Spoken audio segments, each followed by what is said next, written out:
UPSC films ಬಗ್ಗೆ ನಾನು ಬಹಳ ಬಾರಿ ಹೇಳ್ತಿರ್ತೀನಿ. ಬಟ್ UPSC ಮೇನ್ಸ್ ಅಂತ ಬಂದಾಗ ನಿಮ್ ತಯಾರಿ ಹೇಗಿರ್ಬೇಕು ಅನ್ನೋದು ಹೇಳ್ತೀನಿ ನಾನು. ನೀವು UPSC ತಯಾರಿ ಸ್ಟಾರ್ಟ್ ಮಾಡಿದ್ರಿ ಅನ್ಕೊಳ್ಳೋಣ. ಸ್ಟಾರ್ಟ್ ಮಾಡಿದ ತಕ್ಷಣ ಮೊದಲ ಫೋಕಸ್ ನಿಮ್ದು ಇರಬೇಕಾದದ್ದು ಸ್ಟ್ಯಾಟಿಕ್ ಸಬ್ಜೆಕ್ಟ್ ಗಳ ಮೇಲೆ, ಆಮೇಲೆ ಕರೆಂಟ್ ಅಫೇರ್ಸ್ ಅಲ್ಲಿ ಒಂದು ನ್ಯೂಸ್ ಪೇಪರು, ಒಂದು ಮಂತ್ಲಿ ಮ್ಯಾಗಝಿನ್, ಅದು ವಿಷನ್ ಮ್ಯಾಗಝಿನ್. ನಿಮಗೆ ಹಿಂದೂ ನ್ಯೂಸ್ ಪೇಪರ್ ಬಿಗಿನಿಂಗ್ ಅಲ್ಲಿ ಅರ್ಥ ಆಗಲ್ಲ, ಅದಕ್ಕೋಸ್ಕರ ನಾವೇನ್ ಮಾಡ್ತೀವಿ, ವಿಷನ್ ಮ್ಯಾಗಝಿನ್ ಕ್ಲಾಸಸ್ ಅನ್ನ ಮಾಡ್ತಾ ಇರ್ತೀವಿ. ಇದನ್ನ ಕನ್ನಡದಲ್ಲಿ ಅನುವಾದ ಮಾಡಿ ಕೊಡ್ತಾ ಇರ್ತೀವಿ. ಡೈಲಿ ಇದಕ್ಕೆ ಒಂದು 2 hours ನೀವು ಸ್ಪೆಂಡ್ ಮಾಡಬೇಕು. ಆಮೇಲೆ ಸ್ಟ್ಯಾಟಿಕ್ ಗೆ ಒಂದು 2 hours ಸ್ಪೆಂಡ್ ಮಾಡಬೇಕು. ಸರಿ, ಒಂದು UPSC ತಯಾರಿ ಸ್ಟಾರ್ಟ್ ಮಾಡಿ ಒಂದು 3-4 ತಿಂಗಳಾಗತ್ತೆ ಮ್ಯಾಕ್ಸಿಮಮ್. ಟೋಟಲ್ ನಮಗೆ ಪ್ರಿಲಿಮ್ಸ್ ಅಲ್ಲಿ ನೋಡ್ರಿ UPSC 9 ಸಬ್ಜೆಕ್ಟ್ ಬರುತ್ತೆ. ಓಕೆ, 9 ಸಬ್ಜೆಕ್ಟ್ CSAT ಅನ್ನ ಸೇರಿಸಿ plus current affairs, total prelims 10 ಆಗುತ್ತೆ.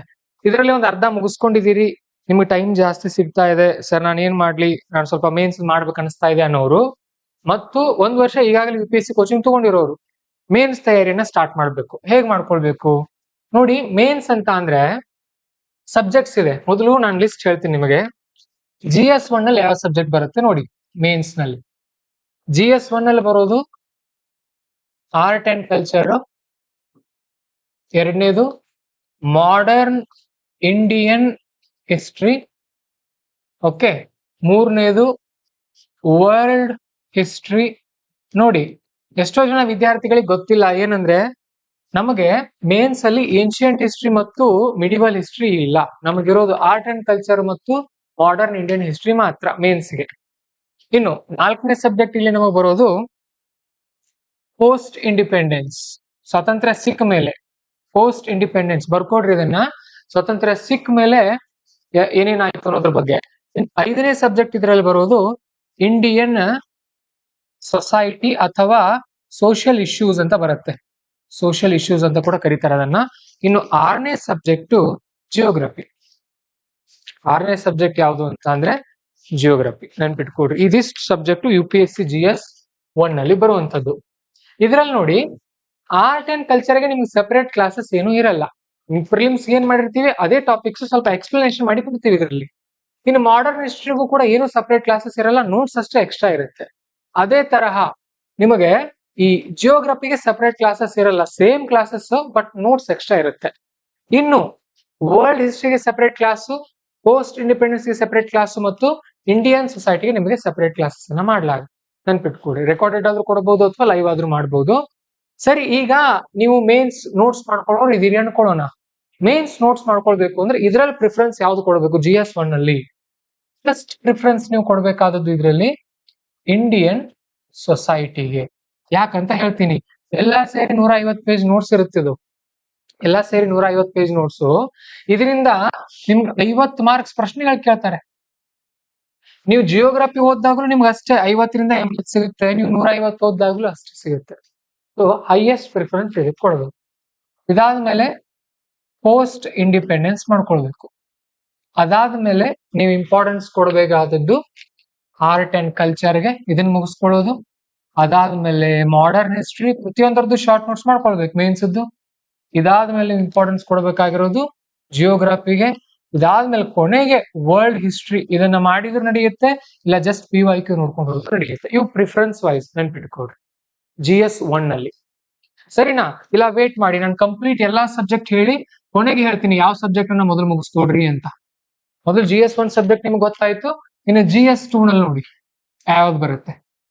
GS2 ನಲ್ಲಿ ಮೊದಲ ಸಬ್ಜೆಕ್ಟು ಪಾಲಿಟಿ, ಎರಡನೇ ಸಬ್ಜೆಕ್ಟು ಗವರ್ನೆನ್ಸ್, ಮೂರನೇ ಸಬ್ಜೆಕ್ಟ್ ಇದರಲ್ಲಿ ನಮಗೆ ಇಂಟರ್ ನ್ಯಾಷನಲ್ ರಿಲೇಷನ್ಸ್, IR ಅಂತ ಕರಿತೀವಿ ನಾವು ಅದನ್ನ. ಇನ್ನು 4ನೇ ಸಬ್ಜೆಕ್ಟು ಇದರಲ್ಲಿ ಸೋಷಿಯಲ್ ಜಸ್ಟಿಸ್. ನೋಡಿ, ಇದರಲ್ಲಿ ನಿಮಗೆ ಪಾಲಿಟಿಗೆ ಮತ್ತೆ ಸಪರೇಟ್ ಕ್ಲಾಸಸ್ ಇರಲ್ಲ. ಏನು ಪಾಲಿಟಿ ಪ್ರಿಲಿಮ್ಸ್ ಕಲ್ತಿರ್ತೀರಿ ಅದೇ ಇರುತ್ತೆ. ಮತ್ತೆ ಗವರ್ನೆನ್ಸ್ ಗೆ ಸಪರೇಟ್ ಕ್ಲಾಸ್ ಕೊಡ್ತೀವಿ, ಅದು ರೆಕಾರ್ಡೆಡ್ ಆದ್ರೂ ಇರಬಹುದು, ಲೈವ್ ಆದ್ರೂ ಇರಬಹುದು, ನೆನ್ಪಿಟ್ಕೊಡ್ರಿ. IR ಗೂ ಕೂಡ ಸಪರೇಟ್ ಕ್ಲಾಸ್ ಕೊಡಬಹುದು, ಕೊಡದೇನೆ ಇರಬಹುದು. ಯಾಕಂದ್ರೆ IR ಮ್ಯಾಕ್ಸಿಮಮ್ ಡಿಪೆಂಡ್ ಆಗೋದು ಕರೆಂಟ್ ಅಫೇರ್ಸ್ ಮೇಲೆ. ನೆನ್ಪಿಟ್ಕೊಡ್ರಿ, IR ಯಾವ್ದ್ರ ಮೇಲೆ ಡಿಪೆಂಡ್ ಇದೆ ಅಂತ ಅಂದ್ರೆ ಕರೆಂಟ್ ಅಫೇರ್ಸ್ ಮೇಲೆ ಡಿಪೆಂಡ್ ಇದೆ. ಸೋಷಿಯಲ್ ಜಸ್ಟಿಸ್ ಗೆ ಮತ್ತೆ ನಿಮಗೆ ಸಪರೇಟ್ ಕ್ಲಾಸಸ್ ಅನ್ನ ಕೊಡ್ಬೇಕಾಗುತ್ತೆ, ನೆನ್ಪಿಟ್ಕೊಡ್ರಿ. ಅರ್ಥ ಆಯ್ತಾ? ಸೊ ಯಾವ್ದಕ್ಕೆ ಕ್ಲಾಸ್ ಕೇಳಬೇಕು, ಯಾವ್ದಕ್ಕೆ ಕ್ಲಾಸ್ ಕೇಳಲ್ಲ ಗೊತ್ತಿರ್ಬೇಕು ನಿಮ್ಗೆ. ಅರ್ಥ ಆಯ್ತಾ? ಇನ್ನು ಮೂರನೇದು GS3 ಬನ್ನಿ. ಇದನ್ನ ಆಮೇಲೆ ನಾನು ಯೂಟ್ಯೂಬ್ ಅಲ್ಲಿ ಕೂಡ ಹಾಕಿರ್ತೀನಿ. GS3 ನಲ್ಲಿ ನಮ್ಗೆ ಇಂಪಾರ್ಟೆಂಟ್ ಸಬ್ಜೆಕ್ಟ್ಗಳು ಎಕಾನಮಿ. ಸೊ ಎಕನಾಮಿ ಒಳಗಡೆ ಅಗ್ರಿಕಲ್ಚರ್ ಅಂತ ಒಂದು ದೊಡ್ಡ ಚಾಪ್ಟರ್ ಕೂಡ ಬರುತ್ತೆ, ನಾನು ಇದರಲ್ಲಿ ಆಡ್ ಮಾಡ್ತೀನಿ ಅದನ್ನ. ಎರಡನೇದು ಎನ್ವೈರ್ಮೆಂಟು, ಮೂರನೇದು ಇಂಟರ್ನಲ್ ಸೆಕ್ಯೂರಿಟಿ, ನಾಲ್ಕನೇದು ಡಿಸಾಸ್ಟರ್. ನಾನು ಇದು UPSC ಸಿಲೆಬಸ್ ರೆಡಿ ಮಾಡ್ತಾ ಇದೀವಿ ಕನ್ನಡದಲ್ಲಿ ಚೆನ್ನಾಗಿ, ಅದನ್ನ ಕೊಡ್ತೀವಿ ಸ್ವಲ್ಪ ದಿನದಲ್ಲಿ. Disaster management. ಓಕೆ, ಸೊ ಇವಿಷ್ಟು 4 ಇಂಪಾರ್ಟೆಂಟ್ ಸಬ್ಜೆಕ್ಟ್. ಐದನೇದು science and technology. Science and technology ಮತ್ತೆ ಇಲ್ಲಿ ಕರೆಂಟ್ ಅಫೇರ್ಸ್, ಅಲ್ಲಿ ಹೇಗೆ IR ಕರೆಂಟ್ ಅಫೇರ್ಸ್ ಇಂದ ಬತ್ತು, GS3 ನಲ್ಲಿ science and technology maximum current affairs ಇಂದ ಬರುತ್ತೆ, ಹಳೆದನ್ನ ಕೇಳಲ್ಲ. ಸೊ ಹಾಗಾಗಿ ಇದಕ್ಕೆ ಕಂಪ್ಲೀಟ್ ವಿಷನ್ ಮ್ಯಾಗಝಿನ್ ನೆನ್ಪಿಟ್ಕೊಡ್ರಿ, ಇದು ವಿಷನ್ ಮ್ಯಾಗಝಿನ್. ಇದಕ್ಕೂ ಕೂಡ ಇಲ್ಲಿ ಯಾವ್ದು IR ಕಂಪ್ಲೀಟ್ ವಿಷನ್ ಮ್ಯಾಗಝಿನ್, ಇದು ಕೂಡ ಅದಕ್ಕೆ ನಾನು ಕ್ಲಾಸಸ್ ಮಾಡ್ತಾ ಇದ್ದೇನೆ, ಕೇಳ್ಬೇಕು ನೀವೆಲ್ಲ, ಯಾವ್ದು ಬಿಡಬೇಡಿ. ಇಲ್ಲಿ ಮತ್ ನೋಡ್ರಿ, ಇದು ಎಕನಾಮಿ ಏನಿದೆಯಲ್ಲ, UPSC ಎಕನಾಮಿ ಪ್ರಿಲಿಮ್ಸ್ ಬೇರೆ ಇದೆ, ಮೇನ್ಸ್ ಬೇರೆ ಇದೆ, ನಿಮ್ಗೆ ಗೊತ್ತಿರ್ಲಿ. ಸೊ ಇದ್ರ ಮತ್ತೆ ಸೆಪರೇಟ್ ಕ್ಲಾಸಸ್ ಕೊಡ್ತೀವಿ ನಾವು ನಿಮ್ಗೆ. ಓಕೆ, ಕ್ಲಾಸಸ್ ಇದಕ್ಕೆ ಸೆಪರೇಟ್ ಇರುತ್ತೆ. ಎನ್ವೈರ್ಮೆಂಟ್ ಕ್ಲಾಸಸ್ ಬೇರೆ ಏನೂ ಇರಲ್ಲ, ಸೇಮ್ ಅದೇ ಇರುತ್ತೆ. ಕಂಟೆಂಟ್ ಸ್ವಲ್ಪ ಕರೆಂಟ್ ಅಫೇರ್ಸ್ ಲಿಂಕ್ ಆಗುತ್ತೆ. ವಿಷನ್ ಮ್ಯಾಗಝಿನ್ ಕ್ಲಾಸಸ್ ಕೇಳೋದು, ಸೆಪರೇಟ್ ನೋಟ್ಸ್ ಇರುತ್ತೆ ಇದ್ರದ್ದು, ನೆನ್ಪಿಟ್ಕೊಡ್ರಿ. ಆಮೇಲೆ ಇಂಟರ್ನಲ್ ಸೆಕ್ಯೂರಿಟಿಗೆ ಮತ್ತೆ ಸೆಪರೇಟ್ ಕ್ಲಾಸ್ ಕೂಡ ಇರುತ್ತೆ, ಸೆಪರೇಟ್ ನೋಟ್ಸ್ ಕೂಡ ಇರುತ್ತೆ. ಡಿಸಾಸ್ಟರ್ ಮ್ಯಾನೇಜ್ಮೆಂಟ್ ಗೆ ಸೆಪರೇಟ್ ಕ್ಲಾಸ್ ಕೂಡ ಇರುತ್ತೆ, ಸೆಪರೇಟ್ ನೋಟ್ಸ್ ಕೂಡ ಇರುತ್ತೆ. ಇಷ್ಟೇ ನೆನ್ಪಿಟ್ಕೊಡ್ರಿ. ಮೇನ್ಸ್ ಅಂತ ಬಂದ್ರೆ ಎಲ್ಲದಕ್ಕೂ ಸೆಪರೇಟ್ ನೋಟ್ಸ್ ಇದ್ದೇ ಇದೆ, ಬಟ್ ಕ್ಲಾಸ್ ಅಂತ ಬಂದ್ರೆ ಎಲ್ಲದಕ್ಕೂ ಸೆಪರೇಟ್ ಇರಲ್ಲ, ಕೆಲವೊಂದಕ್ಕೆ ಇರುತ್ತೆ, ಕೆಲವೊಂದಕ್ಕೆ ಇರಲ್ಲ. ಇಷ್ಟು ತಿಳ್ಕೊಡ್ರಿ. ಟೋಟಲ್ ಇವಿಷ್ಟು ಸಬ್ಜೆಕ್ಟ್ GS3 ನಲ್ಲಿ. ಇನ್ನು GS4 ನಲ್ಲಿ ಬಂದ್ರೆ ನಿಮಗೆ ಎಥಿಕ್ಸ್ ಅನ್ನುವಂತ ಒಂದು ಸಬ್ಜೆಕ್ಟ್ ಬರುತ್ತೆ. ಈ ಎಥಿಕ್ಸ್ ಸಬ್ಜೆಕ್ಟ್ ಕೂಡ ಬಗ್ಗೆ ನಾನು ಹೇಳ್ತೀನಿ. ಸರಿ, ಎಲ್ಲಾ ಮುಗಿಸ್ಕೊಂಡಿದ್ದೀರಿ, ನೀವೀಗ ನೋಟ್ಸ್ ಮಾಡೋಕ್ ಸ್ಟಾರ್ಟ್ ಮಾಡ್ಬೇಕು. ಎಲ್ಲಾ ಮುಗಿಸ್ಕೊಂಡಿದ್ದೀರಿ ಸರ್, ನಾನು ನೋಟ್ಸ್ ಮಾಡೋಕ್ ಸ್ಟಾರ್ಟ್ ಮಾಡ್ತೀನಿ, ನನಗೆ ಹೇಳ್ಕೊಡ್ರಿ ಹೇಗ್ ಮಾಡೋದು. ಮೊದಲನೇದು ನೀವೇನ್ ಮಾಡೋದು ಅಂತ ಅಂದ್ರೆ, ಪ್ರಿಫರೆನ್ಸ್ ಕೊಡ್ತೀನಿ ನಾನು. ಈ ಸಬ್ಜೆಕ್ಟ್ ಗಳನ್ನೇ ಮುಗಿಸ್ಕೊಳ್ತಾ ಹೋಗಿ, ನಿಮ್ಗೆ ಈಸಿಯಾಗಿ ಅರ್ಥ ಆಗುತ್ತೆ ಎಲ್ಲ. ಬಟ್ ನನ್ನ ಪ್ರಕಾರ UPSC ಗೆ ನೀವು ಮೇನ್ಸ್ ಯಾವಾಗ ನೋಟ್ಸ್ ಮಾಡ್ಕೊಳ್ಬೇಕು ಅಂದ್ರೆ ಅಟ್ಲೀಸ್ಟ್ ಒಂದು 5-6 ತಿಂಗಳು ಆಗಿರ್ಬೇಕು ನೀವು ಸ್ಟಡಿ ಸ್ಟಾರ್ಟ್ ಮಾಡಿ. ಅವಾಗ ಮಾಡ್ಕೊಂಡ್ರೆ ತುಂಬಾ ಒಳ್ಳೇದಾಗುತ್ತೆ ಶಾರ್ಟ್ ನೋಟ್ಸ್ ಗಳನ್ನ. ಸರಿನಾ? ಫಸ್ಟ್ ಪ್ರಿಫರೆನ್ಸ್ ನೀವು ಕೊಡಬೇಕಾದಂತಹ ಸಬ್ಜೆಕ್ಟ್ ಯಾವುದು ಅಂತ ಅಂದ್ರೆ ಪೋಸ್ಟ್ ಇಂಡಿಪೆಂಡೆನ್ಸ್. ಪೋಸ್ಟ್ ಇಂಡಿಪೆಂಡೆನ್ಸ್ ಒಂದು ಎಷ್ಟು ಪೇಜ್ ನೋಟ್ಸ್ ಇದೆ ಅಂದ್ರೆ ಬರೀ ಒಂದು 30-40 ಪೇಜ್ ನೋಟ್ಸ್ ಇದೆ. ಇದನ್ನ ನೀವು 20ಕ್ಕೆ ಶಾರ್ಟ್ ಮಾಡ್ಕೊಳ್ಬೇಕು. ಓಕೆ, ಪೋಸ್ಟ್ ಇಂಡಿಪೆಂಡೆನ್ಸ್ ಕ್ಲಾಸ್ ಕೂಡ ಕೇಳಬೇಕು. ಮತ್ತೆ ಇನ್ನೊಂದು, ಮೇನ್ಸ್ ಕ್ಲಾಸ್ ಕೇಳುವಾಗ ಎಲ್ಲರೂ ಡಬಲ್ ಸ್ಪೀಡ್ ಇಟ್ಕೊಂಡು ಕೇಳಬೇಕು, ಸ್ಲೋ ಆಗಿ ಕೇಳಬಾರದು. ಅದು ಅಷ್ಟು ಡಿಫಿಕಲ್ಟ್ ಇರಲ್ಲ, ಡಬಲ್ ಸ್ಪೀಡ್ ಇಟ್ಕೊಂಡು ಕೇಳಬೇಕು ಮೇನ್ಸ್. ಬಟ್ ಪ್ರಿಲಿಮ್ಸ್ 2-2 ಸಾರಿ ಕೇಳಿದ್ರು ನಡೆಯುತ್ತೆ. ಪ್ರಿಲಿಮ್ಸ್ ಕಾನ್ಸೆಪ್ಟ್ ಇರುತ್ತೆ, ಮೇನ್ಸ್ ಕತೆ ಇರುತ್ತೆ. ಅದು ಆ ಕತೆ ಎಷ್ಟು ಚೆನ್ನಾಗಿ ನೆನಪಿಟ್ಕೊಳ್ತೀರಿ ಅಷ್ಟು ಚೆನ್ನಾಗಿ ಉತ್ತರಗಳನ್ನ ಬರೀತೀರಿ. ಪೋಸ್ಟ್ ಇಂಡಿಪೆಂಡೆನ್ಸ್ ಆಯ್ತು. ಇನ್ನು ಇಂಡಿಯನ್ ಸೊಸೈಟಿ ಅಥವಾ ಸೋಷಿಯಲ್ ಇಶ್ಯೂಸ್ ಅಂತ ಕರಿತೀವಲ್ವಾ, ಇದು ಸುಮಾರು 150 ಪುಟದ ನೋಟ್ಸ್ ಇರುತ್ತೆ. ಇದನ್ನ 80 ಪುಟಕ್ಕೆ ಇಳಿಸ್ಕೊಳ್ರಿ ಶಾರ್ಟ್ ಆಗಿ. ಇದು ಸೆಕೆಂಡ್ ಪ್ರಿಫರೆನ್ಸ್ ನೀವು ಕೊಡಬೇಕಾಗಿರುವಂತ ಸಬ್ಜೆಕ್ಟ್. ಓಕೆ, ಇನ್ನು ನೆಕ್ಸ್ಟ್ ಸೋಷಿಯಲ್ ಜಸ್ಟಿಸ್. ಇವೆರಡು ಸಬ್ಜೆಕ್ಟ್ ನೋಡ್ರಿ, ನೋಡೋಕೆ ತುಂಬಾ ಸಣ್ಣ ಸಬ್ಜೆಕ್ಟ್ಗಳು, ಬಟ್ 100 ಮಾರ್ಕ್ಸ್, 100ಕ್ಕಿಂತ ಹೆಚ್ಚು ಮಾರ್ಕ್ಸ್ ಕೇಳ್ತಾರೆ ಈ ಎರಡು ಸಬ್ಜೆಕ್ಟ್ ಗಳಿಂದ. ಸೋಷಿಯಲ್ ಜಸ್ಟಿಸ್ GS2 ನಲ್ಲಿ ಬರುತ್ತೆ. ಇದು ಕೂಡ 150 ಪೇಜ್ ಇರುತ್ತೆ, ಸುಮಾರು 80 ಪೇಜಿಗೆ ಇಳಿಸ್ಕೊಡ್ರಿ ಶಾರ್ಟ್ ಮಾಡಿ ಅದನ್ನ. Okay, social justice. ಆಮೇಲೆ ಇಂಟರ್ನಲ್ ಸೆಕ್ಯೂರಿಟಿ, ಇದು ಕೂಡ ಒಂದು 80 ಪೇಜ್ ನೋಟ್ಸ್ ಇರಬಹುದು, ಒಂದು 40 ಪೇಜಿಗೆ ಶಾರ್ಟ್ ಮಾಡ್ಕೊಳ್ಳಿ. ಆಮೇಲೆ ಡಿಸಾಸ್ಟರ್ ಮ್ಯಾನೇಜ್ಮೆಂಟ್, ಇದು ಕೂಡ ಒಂದು 80 ಇರಬಹುದು, ಒಂದು 40 ಮಾಡ್ಕೊಳ್ರಿ. ಮತ್ ಇವೆರಡರಿಂದಾನೇ 80ರಿಂದ 100 ಅಂಕಗಳನ್ನ ಕೇಳ್ತಾರೆ. ಮತ್ತೆ ಇಂಪಾರ್ಟೆಂಟ್ ಸಬ್ಜೆಕ್ಟ್ ಎರಡು ಕೂಡ ಇವು.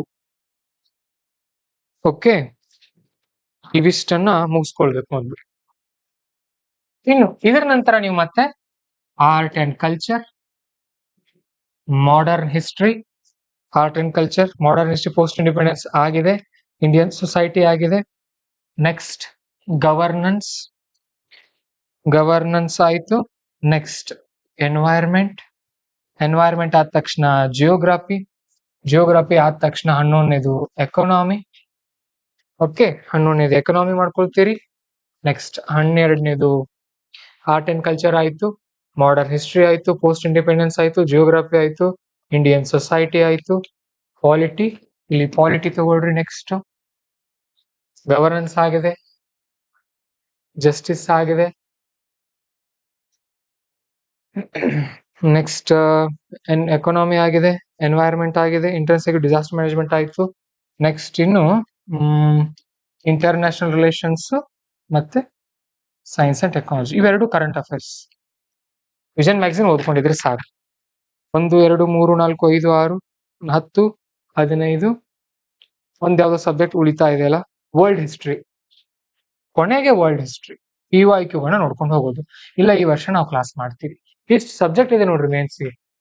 ಇದಿಷ್ಟದ್ದು ಶಾರ್ಟ್ ನೋಟ್ಸ್ ಆಗ್ಬೇಕು. ನಮ್ದು ಇಂಗ್ಲಿಷ್ ಮೀಡಿಯಂನವ್ರು ಯಾರಿದ್ದೀರಿ ನೋಡ್ರಿ, ಎಲ್ಲಾ ಸೇರಿ ಅರೌಂಡ್ 1500 ನೋಟ್ಸ್ ಇದೆ ಇದರದ್ದು, ಎಲ್ಲ ಸಬ್ಜೆಕ್ಟ್ ಸೇರಿಸಿದ್ರೆ. ಪ್ಲಸ್ ಎಥಿಕ್ಸ್ ಒಂದು ಯಾವ್ದೋ ಒಂದು ಬಹುಶಃ ಒಂದು ಯಾವ್ದಾವ್ದು ಕೊಟ್ಟಿದ್ದೀವಿ ನಾವು, 150 ಪೇಜ್ ನೋಟ್ಸ್ ಇದೆ, ಅದನ್ನು ಸೇರಿಸಿನೇ ಇದ್ರೊಳಗಡೆನೆ. ಇನ್ನು ಕನ್ನಡ ಮೀಡಿಯಂನವ್ರಿಗೆ 2500 ಪೇಜ್ ನೋಟ್ಸ್ ಇದೆ. ನೀವು ಇದನ್ನ ಶಾರ್ಟ್ ಮಾಡ್ಕೊಳ್ಬೇಕು. ಇಂಗ್ಲಿಷ್ನವ್ರಿಗೆ ಯಾಕೆ ಕಡಿಮೆ, ಕನ್ನಡದವ್ರಿಗೆ ಯಾಕೆ ಜಾಸ್ತಿ ಅಂದ್ರೆ, ಇಂಗ್ಲಿಷ್ನವ್ರು ನಾವು ಶಾರ್ಟ್ ಮಾಡಿ ಕೊಟ್ಟಿದೀವಿ. ಯಾಕಂದ್ರೆ ವಿಷನ್ ಮ್ಯಾಗಝಿನ್ ಇಂಗ್ಲಿಷ್ ಅಲ್ಲಿ ಓದ್ತಾರೆ, ಎಲ್ಲಾ ನೋಟ್ಸ್ ಇಂಗ್ಲಿಷ್ ಅಲ್ಲಿ ಓದ್ತಾರೆ, ಹಿಂದೂ ಇಂಗ್ಲಿಷ್ ಅಲ್ಲಿ ಓದ್ತಾರೆ. ಇವ್ರಿಗೆ ಇಂಗ್ಲಿಷ್ ಓದಿ ಸಾಲುಗಳು ರೂಢಿ ಇರುತ್ತೆ. ಬಟ್ ಕನ್ನಡ ವಿದ್ಯಾರ್ಥಿಗಳೆಲ್ಲ ಇಂಗ್ಲಿಷ್ ಅಲ್ಲಿ ಓದಿ ರೂಢಿ ಇರುತ್ತೆ, ಕನ್ನಡ ರೂಢಿ ಇರೋದಿಲ್ಲ. ಹಾಗಾಗಿ ಈ ಪದಗಳನ್ನ ಫುಲ್ ಸೆಂಟೆನ್ಸ್ ಓದ್ಲಿ ಅಂತ ಕೊಟ್ಟಿದೀವಿ. ಇದನ್ನ ನೀವು ಶಾರ್ಟ್ ಮಾಡ್ಬೇಕು. ಕನ್ನಡದವ್ರು ಇದನ್ನ 1000ಕ್ಕೆ ಮಾಡ್ಕೊಡ್ರಿ, ನೀವು ಇದನ್ನ ಒಂದು 700 ಮಾಡ್ಕೊಡ್ರಿ, ಸಾಕು. ಅರ್ಥ ಆಯ್ತಾ? ಇನ್ನು ಎಥಿಕ್ಸ್ಗೆ ಸೋರ್ಸು ಇಂಗ್ಲಿಷ್ ಮೀಡಿಯಂದಂತೂ ನೋಟ್ಸ್ ಇದೆ, ಕನ್ನಡದಲ್ಲಿ DK ಬಾಲಾಜಿ ಸರ್ ಅವ್ರ ಬುಕ್ ಇದೆ, ಅದನ್ನ ಯೂಸ್ ಮಾಡ್ಕೊಡ್ರಿ. ಮುಂದಿನ ವರ್ಷ ಜೂನ್ ಜುಲೈ ಟೈಮ್ ಬೇಕಾದ್ರೆ ನಾವೇ ಒಂದು ರೆಡಿ ಮಾಡ್ತೀವಿ. ಓಕೆ, ಈಗ ಆರ್ಟ್ ಅಂಡ್ ಕಲ್ಚರ್ ಮಾಡ್ತಾ ಇದೀವಿ, ನೆಕ್ಸ್ಟ್ ಈಗ ಅದೇ ತರ ಎಲ್ಲಾನು ರೆಡಿ ಮಾಡ್ತೀವಿ. ಅರ್ಥ ಆಯ್ತಾ? ಈ ತರ ಒಂದೊಂದೇ ಮುಗಿಸ್ಕೊಳ್ತಾ ಹೋಗ್ಬೇಕು ನೋಡ್ರಿ. ಶಾರ್ಟ್ ನೋಟ್ಸ್ ಹೇಗ್ ಮಾಡೋದ್ರ ಬಗ್ಗೆ ನಾನು ಮೊನ್ನೆನೆ ಒಂದು ವಿಡಿಯೋ ಲಿಂಕ್ ಹಾಕಿದ್ದೆ, ಸರ್ಚ್ ಮಾಡ್ರಿ. ಏನಂದ್ರೆ Panchajanya IAS how to make short notes for UPSC mains ಅಂತ ಯೂಟ್ಯೂಬ್ ಅಲ್ಲಿ ಸರ್ಚ್ ಮಾಡಿದ್ರೆ ನಮ್ಮದೇ ವಿಡಿಯೋ ಬರುತ್ತೆ. ಆ ವಿಡಿಯೋ ನೋಡ್ರಿ, ನಿಮ್ಗೆ ಐಡಿಯಾ ಸಿಗುತ್ತೆ. ಕ್ಲಿಯರ್ ಆಯ್ತಾ? ಹಾಗಾದ್ರೆ ಟೋಟಲ್ ಮೇನ್ಸ್ಗೆ ಎಷ್ಟು ಸಬ್ಜೆಕ್ಟ್ ಇದೆ ಹೇಳ್ರಿ? 16 ಸಬ್ಜೆಕ್ಟ್ ಬರುತ್ತೆ ನೋಡ್ರಿ. ಇಲ್ಲಿ ಯಾವ್ದು ಎಥಿಕ್ಸ್ ಸೇರಿಸಿದ್ರೆ ಇಷ್ಟು ಸಬ್ಜೆಕ್ಟ್ ಓದ್ಬೇಕು ನಾವು ಮೇನ್ಸ್ಗೆ. ಅರ್ಥ ಆಯ್ತಾ ನಿಮಗಿದು? ಸಹನ ಗೊತ್ತಾಯ್ತ್ರಿ? ಆನಂದ್ ಗೊತ್ತಾಯ್ತ್ರಿ? ಮಂತೇಶ್ ಅಫ್ರೋಜಾ, ಈ ಪ್ರಿಫರೆನ್ಸ್ ಮುಗಿಸ್ಕೊಡ್ರಿ. ನಾನು ಇದನ್ನ ಯಾಕೆ ಹೇಳ್ತಾ ಇದ್ದೀನಿ, ನೀವು ಪಟ ಮುಗಿದ್ ಬಿಡುತ್ತೆ. ನೀವು ಮೊದಲೇ ಏನಾದ್ರು ಜಿಯೋಗ್ರಫಿ ತಗೊಂಡ್ ಕೂತ್ರಿ, ಈ 1 ತಿಂಗಳು ಇದೇ ಹೋಗ್ಬಿಡುತ್ತೆ, ನೀವು ಬೋರ್ ಆಗುತ್ತೆ. ಸ್ಟಡಿ ಬೋರ್ ಆಗೋ ತರ ಮಾಡ್ಕೊಳ್ಬಾರ್ದು. ಅದ್ ಎಷ್ಟು ಶಾರ್ಟ್ ಆಗಿ ಮಾಡ್ಕೊಳ್ತೀರಿ ಅಷ್ಟು ನಿಮಗೆ ಖುಷಿ ಆಗುತ್ತೆ. ಈಗ ನೋಡ್ರಿ, ಇವನ್ನೆಲ್ಲ ನೀವು ಒಂದೂವರೆ ತಿಂಗಳು ಮುಗಿಸ್ಕೊಂಡ್ ಬಿಟ್ರೆ ಐತಿ, ಇನ್ನು ಇಷ್ಟೇ ಇದೆ ಬಿಡು ಅಂತ ಫೀಲ್ ಆಗುತ್ತೆ ನಿಮ್ಗೆ. ಮತ್ತೆ ಇವೆಲ್ಲ ಕಲ್ತಿರೋ ಸಬ್ಜೆಕ್ಟ್ ಇರುತ್ತೆ, art and culture, modern history, geography, environment. Okay, ಇವೆಲ್ಲ ರಿಪೀಟ್ ಆಗಿರುತ್ತೆ, ಗವರ್ನೆನ್ಸ್ ಆ ತರ.